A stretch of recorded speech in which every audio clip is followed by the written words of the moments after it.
जय श्री कृष्णा। राधे राधे भगतजनों, आज हम अघन मास की गणेश जी की कहानी सुनेंगे, जिसे मार्गशीर्ष मास भी कहा जाता है। आइए अब कथा सुनते हैं। सर्वप्रथम गणेश जी भगवान का स्मरण करते हुए ओम गंगणपते नमः, श्री सिद्धि विनायक नमो नमः, अष्ट विनायक नमो नमः, गणपति बप्पा मोरिया। ओम गणेश भगवान की जय। ओम गंगणपते नमः। बात त्रेता युग की है। त्रेता युग में एक धर्मात्मा राजा थे, जिनका नाम राजा दशरथ था और उनकी राजधानी अयोध्या थी। बात उस समय की है जब राजा अविवाहित थे। एक बार राजा शिकार खेलने के लिए वन में गए तो उनका एक शब्द भेदी बाण एक ऋषि पुत्र को जा लगा, जो कि शरियों में से अपने अंधे माता पिता के लिए जल लेने के लिए आया था। उस ऋषि पुत्र का नाम श्रवण कुमार था। शब्द भेदी बाण श्रवण कुमार को लगते ही श्रवण कुमार के मुख से आह का शब्द निकला।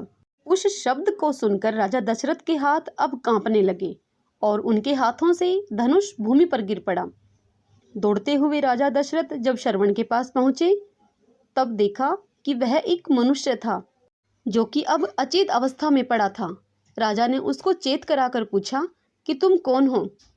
तब वह श्रवण कुमार क्रुद्ध स्वर में राजा को देखकर बोला कि राजन, मेरा क्या अपराध था जिसके लिए आपने मेरा वध करके मुझे दंड दिया है?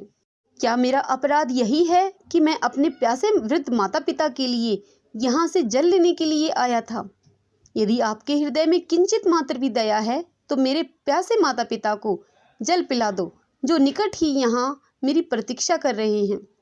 किंतु पहले इस बाण को मेरे कलेजे से खींच कर निकाल लो, जिसकी पीड़ा से मैं तड़प रहा हूँ। यद्यपि मैं वनवासी हूँ किंतु फिर भी ब्राह्मण नहीं हूँ।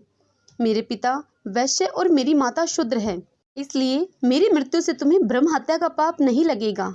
श्रवण कुमार के यह शब्द सुनकर राजा दशरथ ने जैसे ही उसके हृदय से वह शब्द भेदी बाण खींचा, वैसे ही श्रवण कुमार ने अपने प्राण त्याग दिए। तत्पश्चात राजा दशरथ श्रवण कुमार के अंधे माता पिता के लिए जल लेकर पहुंचा।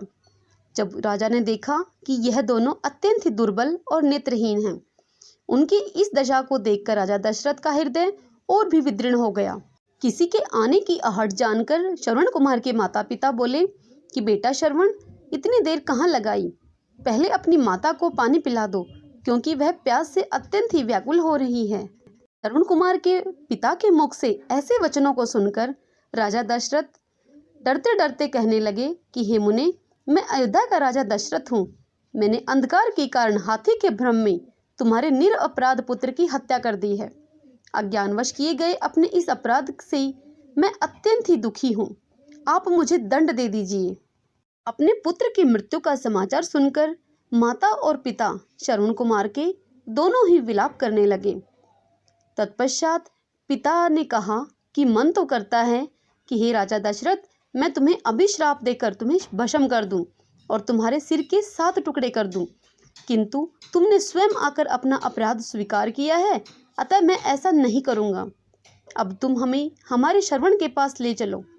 श्रवण के पास पहुंचने पर वे उसके मृत शरीर को हाथ से टटोलते हुए हृदय विदारक विलाप करने लगे। अपने पुत्र को जलांजलि दी उन्होंने और उसके पश्चात राजा दशरथ से बोले कि हे राजन, जिस प्रकार पुत्र वियोग में हमारी मृत्यु हो रही है, उसी प्रकार तुम्हारी मृत्यु भी पुत्र वियोग में घोर कष्ट उठाकर होगी। शाप देने के पश्चात श्रवण के माता पिता ने अपने पुत्र की चिता बनाई और पुत्र के साथ ही वे दोनों स्वयं भी चिता में बैठकर जलकर भस्म हो गए और राजा दशरथ अपने महल में आ गए। समय आने पर राजा दशरथ का विवाह हुआ तथा पुत्र प्राप्ति के लिए राजा दशरथ ने यज्ञ किया तो श्री रामचंद्र पुत्र के रूप में दशरथ के यहाँ जन्मे। जब राम का वनवास हुआ तो वहाँ वनवास में सीता जी का हरण हो गया, तो रावण से युद्ध करते हुए जटायु की मृत्यु हो गई। जटायु के भाई संपाति ने सीता जी की खोज के लिए बताया कि वह रावण की अशोक वाटिका में है। यदि गणेश जी की कृपा हनुमान जी प्राप्त कर लें तो वे सीता जी का पता लगा सकते हैं। और फिर संपाति कहने लगे कि यदि हनुमान जी गणेश चतुर्थी का व्रत करें तो इन्हें गणेश जी की कृपा प्राप्त होगी और वे सीता माता का पता लगा सकेंगे।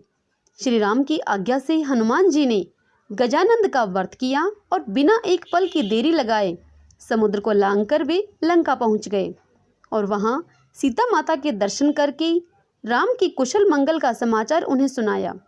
राम ने लंका विजय करके जानकी जी को वहां से मुक्त किया। सब बोले गणेश जी भगवान की जय। ओम गंगनपते नमः। भगतजनों, आशा करती हूँ कि आपको मेरे द्वारा गणेश जी की यह कथा सुनना पसंद आया होगा। यदि हाँ, तो कमेंट बॉक्स में गणेश भगवान की जय अवश्य लिखें और इसी के साथ वीडियो को लाइक करें और शेयर करें। जय श्री कृष्णा। राधे राधे।